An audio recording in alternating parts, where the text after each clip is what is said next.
Hello there, this is Richard Spirits Gaiden, and today we're going to talk about RASTAN Saga, and this is on the EGRET 2 mini console. So why are we talking about RASTAN Saga, the arcade version emulated? Well, it's because there was never really a decent home version of RASTAN Saga, and I really enjoyed this game in the arcade. And it's got an amazing soundtrack, and swift platform-based gameplay.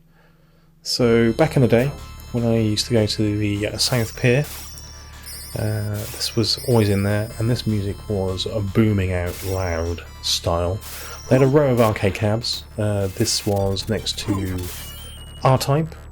Strider appeared one day next to it. Strider swiftly disappeared, but RASTAN Saga always stayed. We had... what else did we have on that same row? We had Thundercross on that same row, and XXX at one point, which is groovy.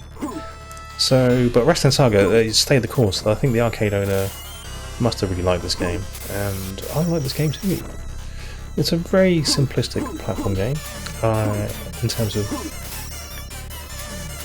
you just do a bit of jumping. You got the ropes. The ropes were cool. I think this is based off... well, there's an old TAITO game where called Pirate Pete, I think, something like that, where the ropes played a big part in there, and I think they just reused some of that code.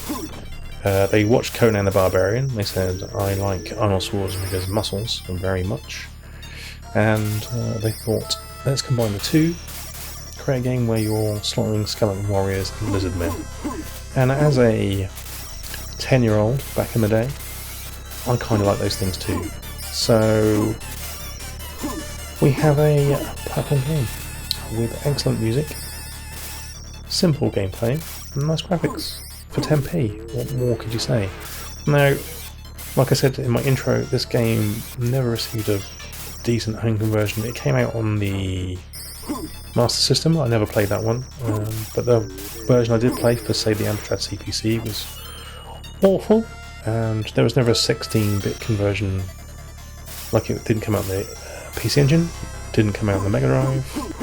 I don't remember if it came out on the Amiga. I don't think I ever played it if it did. But yeah, for 10p, like I love this game for 10p. I would have snapped this up as a Mega Drive game. The sequel did come out on the Mega Drive and PC Engine, but that was awful. Don't know what the Master System version's like.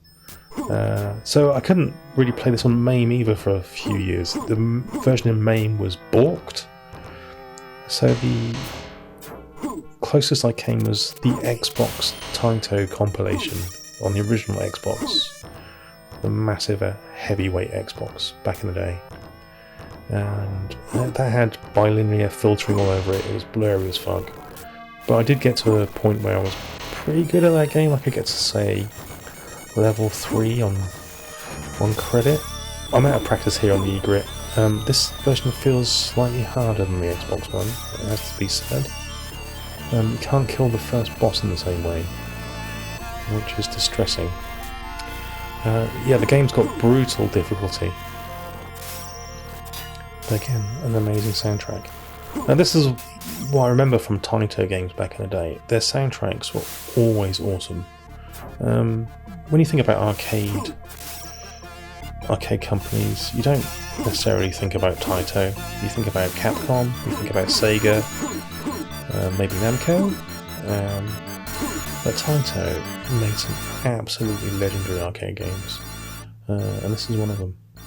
It's a shame it never got converted to the Mega Drive. I'd love to have seen a Mega Drive version of this. I reckon it would have been nigh identical. Especially with someone decent doing the sound and not using the shitty Mega Drive sound library that so many games used. Right, now, this boss on the Xbox, I used to be able to just jump on its head with my sword downwards, and it would die instantly, but that doesn't work on the EGRET 2, so don't know. I've got a feeling the Xbox One didn't have the intro either, the bit where the Rastan was walking. So there's a European and a Japanese version. I think this is the Japanese version. The European version or American version. I I said, he could just jump on his head with the sword downward move and it would kill this dude. He's a jumping fool. Takes a lot of punishment, doesn't he? There we go. Got to the boss without a problem. Boss kicked my ass. That's RASTAN Saga. It's got some... Taito had some... the way they drew sprites and their characters was a very in-house style, which is kind of groovy. Like, I think the people who drew this also drew that Final Blow boxing game, because it's got a similar style. Excellent music. Gotta love it. He is really kicking my ass, isn't he? There must be a technique for doing this, which I haven't uncovered yet. See that? He would have died there on the Xbox. So, I've got to change my tactics there somewhere.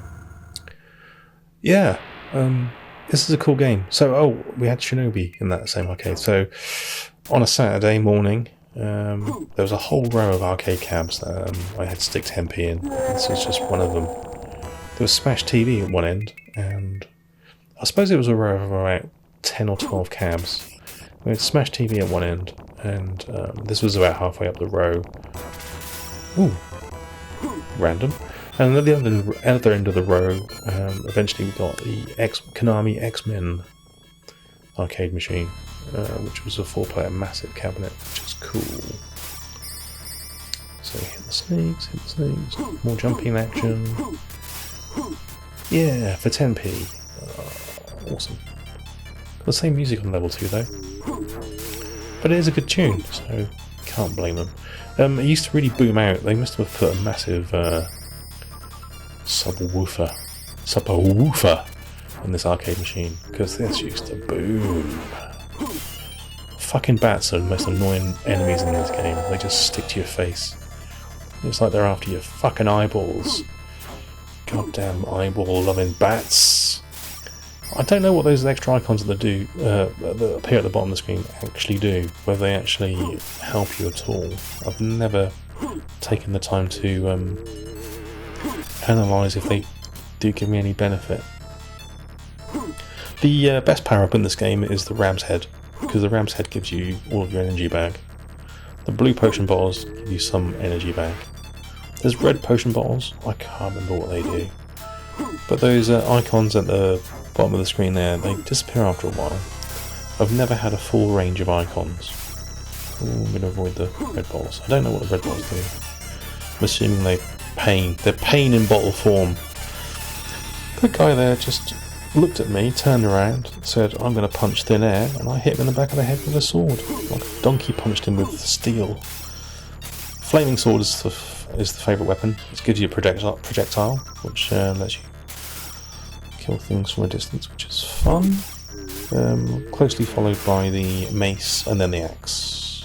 Oh yeah. Bats and rocks, they're the most lethal things in this game, apart from the bosses. There's a ram's head. I need that. Give me that. That snake just exploded in pure hate.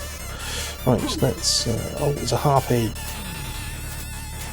Oh, I'm killed by piranha. Yeah, this game is cool. Alright, well that's good for RASTAN Saga. You can get it on the Egret too. You can emulate it in MAME, no problem these days. I'm guessing. I haven't played it for years in MAME, but around the year 2000, when MAME was first a thing, the version of RASTAN on there was fucked. And now it's on your Egret too. So there we go. That's a quick look at RASTAN Saga. An awesome Taito arcade experience. Ta-ra!